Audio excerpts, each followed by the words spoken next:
Business Today with Moon Gong-yong. Every weekday.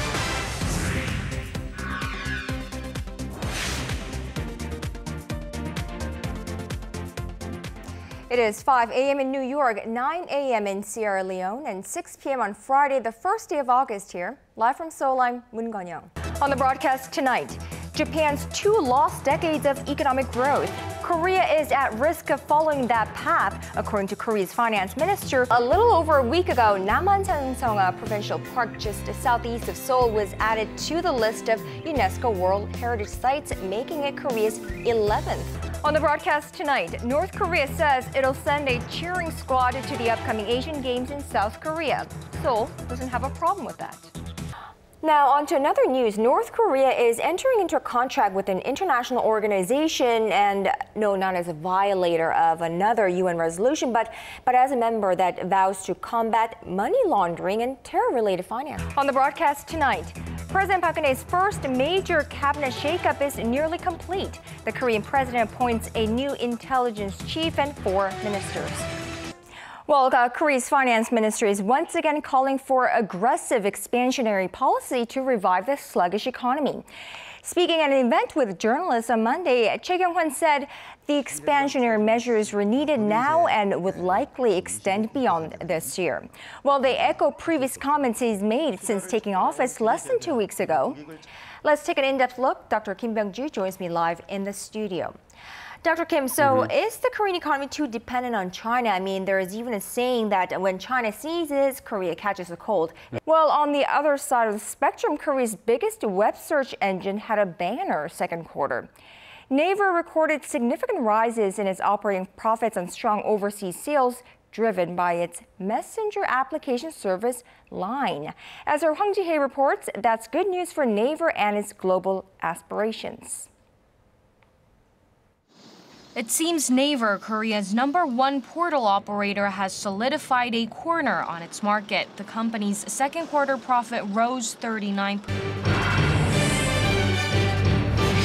It's 2 p.m. on Tuesday, April 22nd here in Korea, live from Seoul, I'm Moon Gong-yong. We have a correspondent on site. Our Ji Myung-gil joins us live. Myung-gil, more bodies are being retrieved. How they have been coping with these harrowing times for the past 6-7 days. In general, what are some of the challenges that search and rescue teams, including underwater divers, face? And let's go over to one of the polling stations. Our Song Ji-sun joins us live from a polling station in Seoul Central. The 2 main campaign headquarters in the local elections today. On the left-hand side is the situation at the ruling Trinity Party camp, and on the right is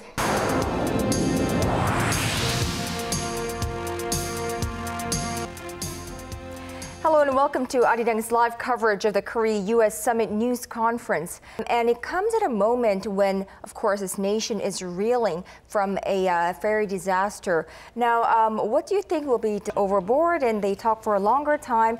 And after a returning ceremony of the kind of royal seal. All right, it seems like the Joint News Conference is just about to begin. And let's go over to the venue. All right, that was the South Korea-US Summit Joint News Conference at the Presidential Office of Cheongwade.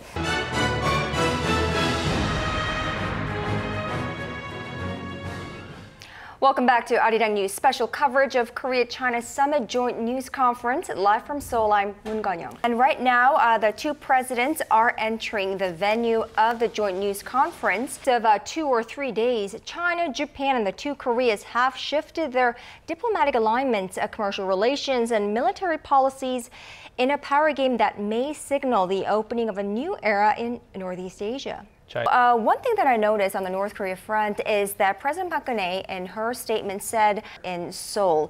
Now, some of the issues that were discussed, of course, North Korea was up there on the agenda, as well as economic ties and health front regarding avian influenza, and exports of kimchi even was discussed.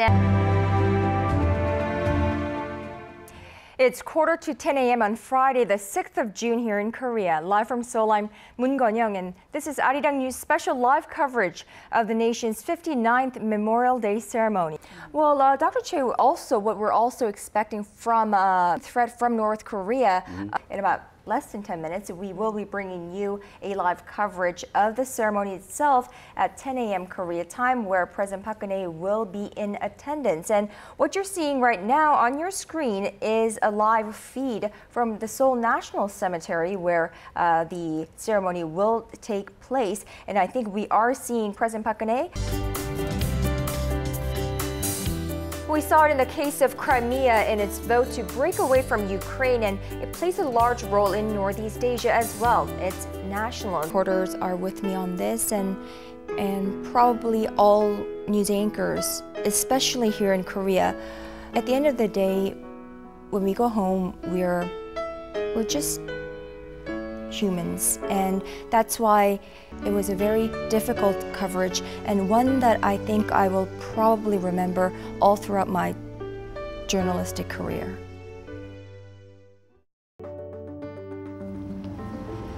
Los Angeles, from Hollywood to Beverly Hills to the Santa Monica Pier, the City of Angels is well known for being the global hub of culture. But beyond the hustle and bustle of a city, what they've never done before, they will elect a president. And the announcement ceremony on which city gets to take home the Winter Games, the entire world has its eyes on this South African city. 자, 이번 대선에서는 우리 제외 국민이 처음으로 외국에서 이렇게 투표를 행사할 수 있게 돼서 또 남다르죠. 이런 때에 대한민국의 입법부의 수장으로서 소감 한 말씀 해주시죠. It's live now from the northernmost tip of South. Hi guys, I'm standing right here on the southern side of the inter-Korean border in Gosong. Now, this is the northernmost tip in South Korea before the border line, and pretty much the closest to North Korea as any civilians can get. Long journey for the 84-year-old, but Kim cannot believe he has lived to see this day. 기분이 담담하고 기분이 좋죠. It is in this northeastern port city of South Korea that the 80-some South Koreans gather to spend the night before crossing the border into North Korea, and then to a resort on North Korea's Mount Kumgang to meet their kin. 네, 누구 만나시는 거예요, 오늘? 우리 동생들 보러 왔어요. 의붓 어머니 좀 만나러 갑니다.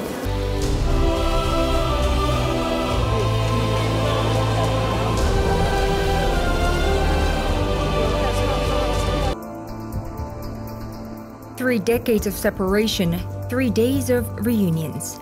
In September 1985, the entire world watched in tears as the first family reunion between the two Koreas since the Korean War was held. So many attempts have been made by the two Koreas to resolve the issue of separated families on the Korean peninsula in the last 6 decades since the armistice and the separation, without bearing much fruitful results. The International Committee of the Red Cross. The ICRC is an independent body with a mission to protect the lives and dignity of victims of armed conflict. Consequently, the ICRC was present on the Korean peninsula during the 1950 But this harbor is more than that for the millions of Koreans who fled back and forth between the warring Koreas more than 60 years ago. It's a reminder of an artificial yet all too real division of the Korean peninsula. 그때 나온 할아버지는 오래 못 살 일찍 죽었어. 술 먹는 할아버지들은 고향은 안 되고 가니까 술만 잡수고. 강하게도 돼. 네 못해. 얼마나 잘났다. 아이고, 잘못하면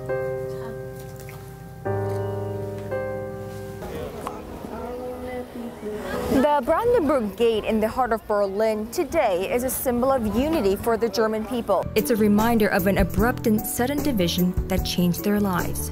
The ongoing sufferings of the tens of thousands of separated families on the Korean peninsula by the Korean War must be addressed by the global community, as it is more of a human rights issue than anything else. What a wonderful world.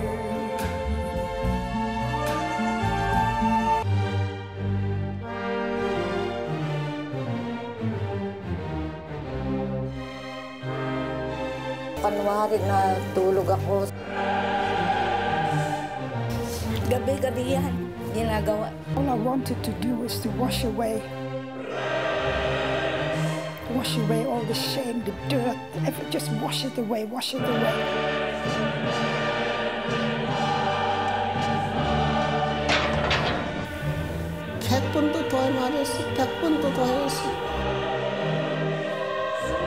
Now, nearly 7 decades have passed since the end of World War II.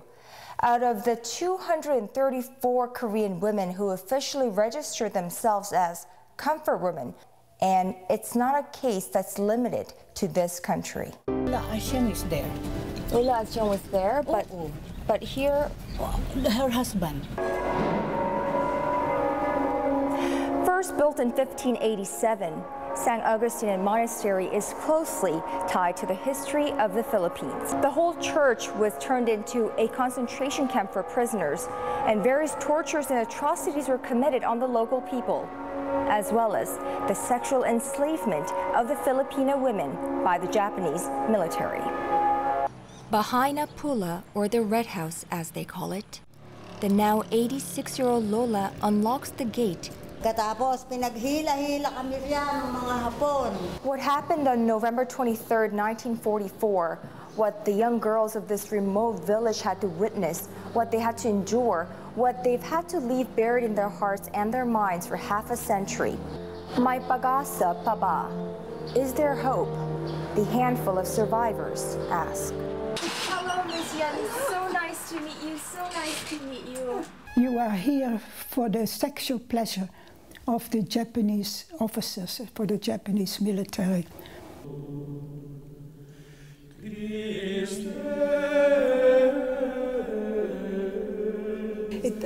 were all given different names, and mine was the name of a flower. And they were pinned on our door in Japanese, you know. I hated flowers, and I always said to my daughters. Xu Ting is a historian who spent most of his life studying the modern history of Wuhan.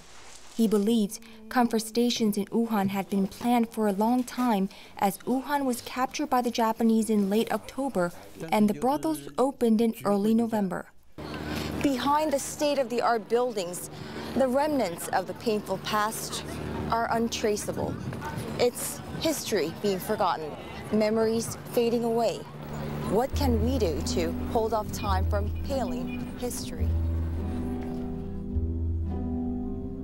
다 같은 처지니까 말은 안 통하지만 마음은 다 그거야.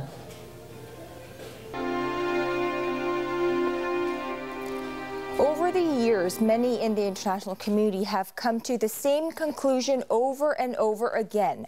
What was done to these women by the Japanese military during World War II amounts to grave violation of human rights and is a crime against humanity. But throughout our coverage, we came across many expert views that the international community's continuous efforts to document and address this issue is a form of justice itself. Perhaps one day, the government of Japan would be able to see what we see in the eyes of these victims. And I'm Moon Ganyang. To those of you in other parts of the world, have a great start to your day. But if you're in Korea, stay hydrated, stay dry, stay cool. And we hope to see you right back here same time tomorrow. Bye-bye.